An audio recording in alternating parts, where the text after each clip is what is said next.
Nick Sirianni gets a contract extension yesterday in Philly, well-deserved. If I said he will lead the Eagles to back-to-back Super Bowl championships, do you believe it or not? I do not believe it. It's May, so a lot of things can change, but it is so hard to go back to the Super Bowl, especially as a Super Bowl champion, to return all the players they lost, an offensive coordinator they loved that they lost, and everyone has them in their sights. They're no longer the hunters. They are now the hunted.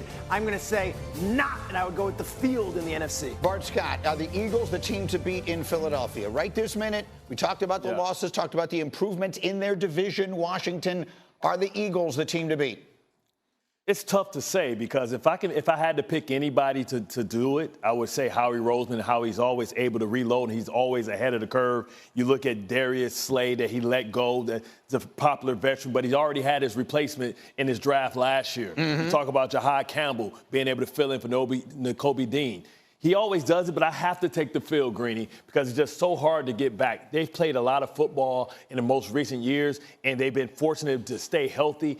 Things just don't work out that way in football, most physical sport. I have to go with the field. Washington is much improved. I'll take the field. Commanders have closed the gap, right? I believe so, and I know it's on paper. And the last time we saw the Eagles and Commanders, the Eagles had 7 rushing touchdowns on that defense in the NFC Championship game. But when you add Laramie Tunsil and you add Deebo Samuel, and now you've got Jayden Daniels in his second season, where maybe the first month of the year he's walking in as that dude, I have to think Washington thinks they're right there with Philly, and they've closed the gap, at the very least on paper, in May. All right, let's stay in the division here. Bart, if I said Russell Wilson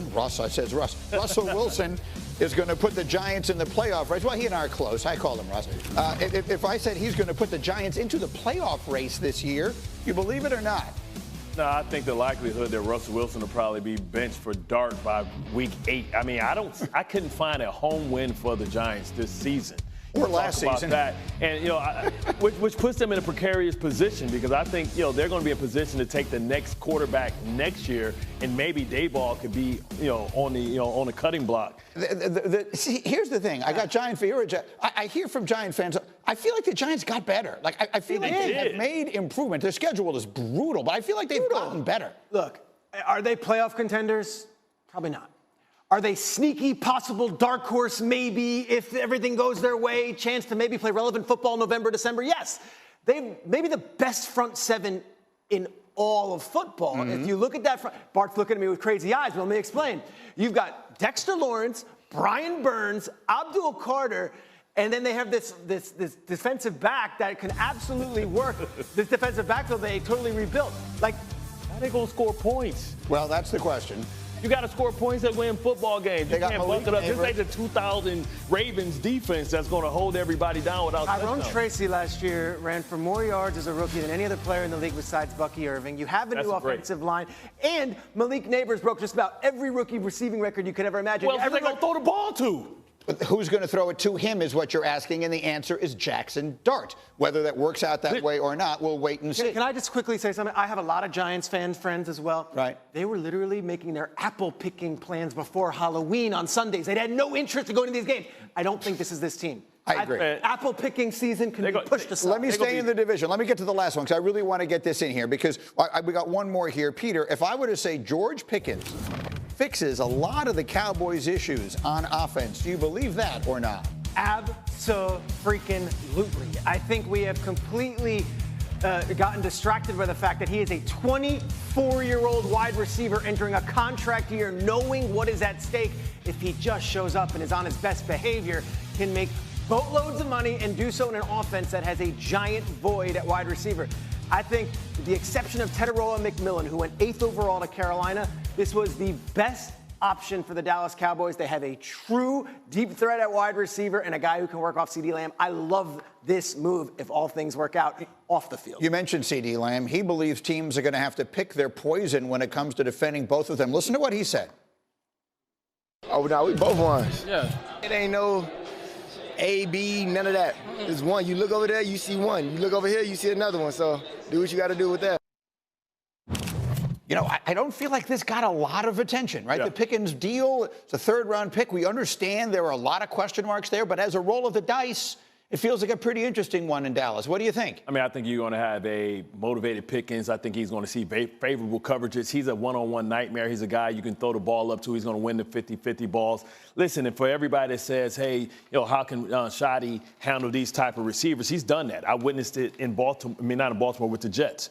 When you look at Braylon Edwards was somebody that LeBron got through out of Cleveland. You know what I mean? You talk about Santonio Holmes. So he's dealt with personalities. I think he's going to go back to the old Marty ball, ground and pound, and take shots when the box tells you so. Look, the bottom line of it is this. For George Pickens, and you just said it pretty well, if he's going to have a big-time NFL career, this is his chance to do it. If he lays an egg this season in Dallas with all the attention they get, and that's going to be pretty much the end, I think, for him. He balled out with Mason Rudolph. Well, this is what I'm saying. I mean, it's like going to football heaven. They could. I mean, CeeDee Lamb is saying we have 2 ones. Yes.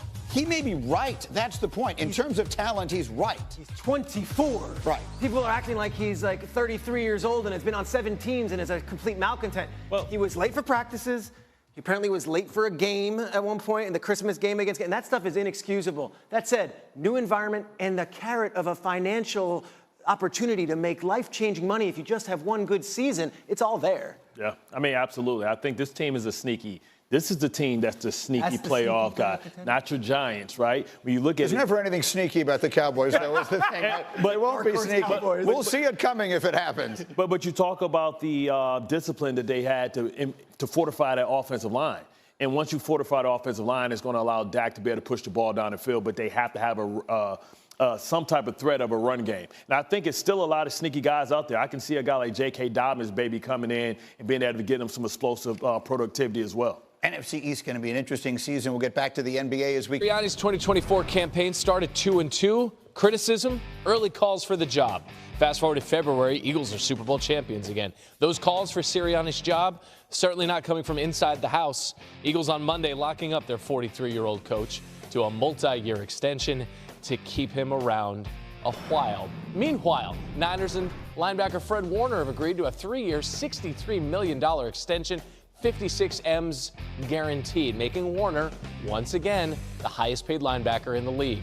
Warner was first-team All-Pro for the 4th time last season, despite playing the last 13 games with a small ankle fracture. Yes, all fractures are small when it's someone else's ankle. The Niners have been awfully busy this offseason. Before the Fred Warner extension, they locked up quarterback Brock Purdy, $265 million worth of an extension, also re-upping with George Kittle. All of this coming, cushion at the league meeting, ultimately never leading to a vote initially on the tush push. Where do things stand now on that rule proposal that would eliminate it as the owners are set to meet again? Well, here we are again. You mentioned the fact the owners are about to meet again. This time around, we do anticipate a vote. I was at the league meetings in Palm Beach about 6 weeks ago now, when this was an intense discussion about whether they would ban the tush push.